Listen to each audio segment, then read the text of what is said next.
The country of Moab was under the control of the kingdom of Israel and had to pay them high taxes. But when Ahab died, the king of Moab decided to stop paying those taxes.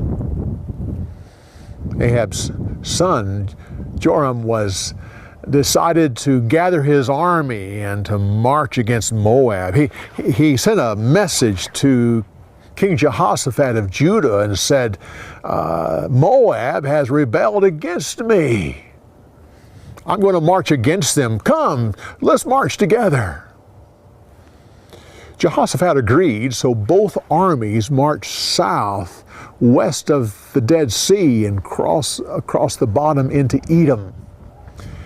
The army of the Edomites joined them, and all three armies marched on to Moab.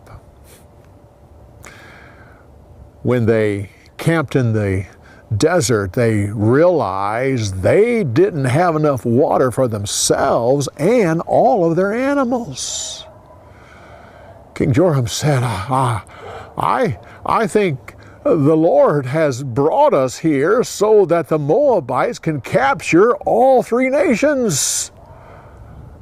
Jehoshaphat said, well, do you have a prophet of God here? One of the officials said, well, yes, Elisha is here. So all three kings went to talk to Elisha. When he saw them coming, he said to King Joram, why have you come to talk to me? Why don't you talk to one of your idols instead? King Joram said, please, I think the Lord, your God, has brought us here so that we could be captured by the Moabites. Elisha said, well, if it was just you, I wouldn't give you the time of day. But I see King Jehoshaphat here, and I have high regard for him. Send me someone who can play the harp. As the harp played, the Lord gave Elisha the words to say to King Joram. He said, you won't hear the storm, but I will send water in the morning. Dig ditches in this dry riverbank. And in the morning, this riverbed will be full of water. This is an easy thing to do for the Lord.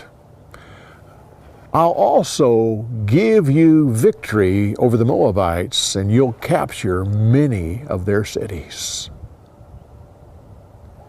They did as they were told. Dig ditches in the dry riverbed. And in the next morning, the water started to flow. There was so much water, it flooded the land. The Moabites got up early and looked in the direction of the three kings, and they saw all the water, but the sun was hitting it just right, and it looked red to them.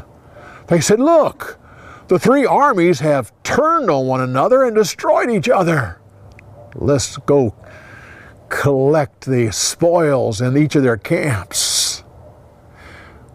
Well, when they got to the camp of Israel, the Israelites attacked and chased the Moabites back to their country. They went from city to city, capturing it, till finally there's only one city left. So Israel surrounded that city.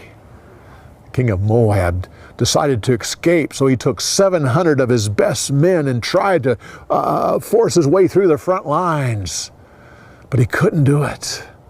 So he grabbed his oldest son, took him and sacrificed him on top of the city wall. The sight of this enraged the men of Moab, and they went into a frenzy. But when Israel saw this, they just turned and went home.